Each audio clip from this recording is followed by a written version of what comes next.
Taong naka-red, hoodie, at katabi ni Chinita Princess, pinaghihinalaang si Paulo.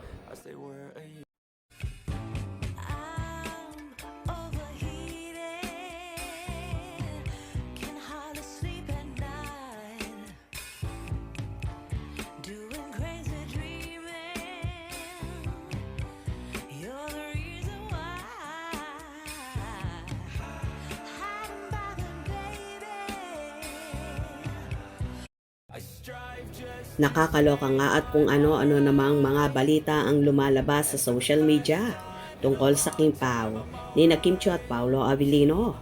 May mga kumalat kasi na larawan. Una ay kuha sa eroplano kung saan may katabi si Kimi na naka-red jacket at naka-hoodie. Ang iba sinasabing si Paolo Avellino yon.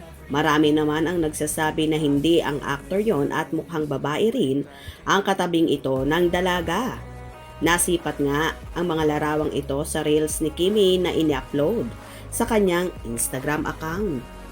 Meron pang isang larawan na kumalat na malayo ang pagkakakuha ng naturang larawan, pero mababanaag mo ito sa paligid lang ng ABS-CBN studio at tila si Paulo ang nakuhanan sa likod habang nagsasayaw sina Kim at Darren para sa kanilang real dance.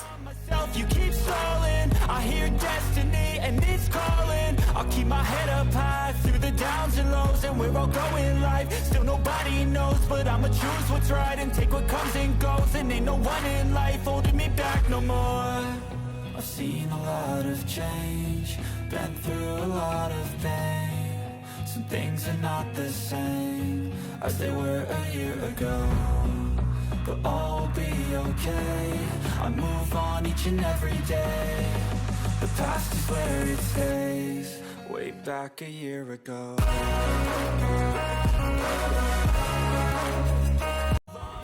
Marami naman ang nagtatalo-talo na Kim Pao fans at sinasabing hindi si Paulo ang katabi ni Chinita Princess sa eroplano kung saan naka-red ito at naka-hoodie.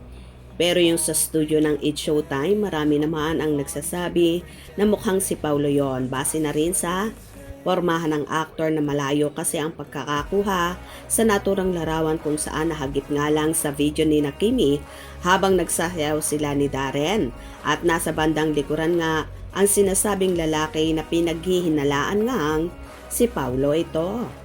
Anyway, wag nang magtalo-talo pa kung si Paulo man yon o hindi. Ang importante palagi silang magkasama dahil ang balita ay palaging hatid sundo ni Paulo si Kimi sa It's Showtime at kung minsan pangaraw ay sa asap natin to tuwing linggo. O diba kahit naman sa workout routine nila like pag-gym at jogging ay iisa rin lang na car na gamit at ito ay sasakyan ni Paulo. Kaya maging happy na lang tayo at panatag sa mga nakikita natin sa Kim Pao. Tutok lang palagi dahil soon ay may matindi na namang pasabog ang Lovebirds at malapit na ring ipalabas ang teaser ng kanilang new series ang The Alibay kung saan may patwit na si Direk Eric Jansalud. Ayon pa sa director, #The Alibay teaser, malapit-lapit na. May isa pang tweet si Direk at sinabing, nasilip ko na rin ang teaser ng #The Alibay. Diyos mio, Direk, cannot, ha ha ha ha, at Prinsesa Chinita, at may Paolo Avellino, at Jojo Sagin, at Danix 8. O diba kahit nga mga director tila kilig na kilig at so excited na sa teaser ng The Alibay. Kaya, pakaabangan at tumutok palagi.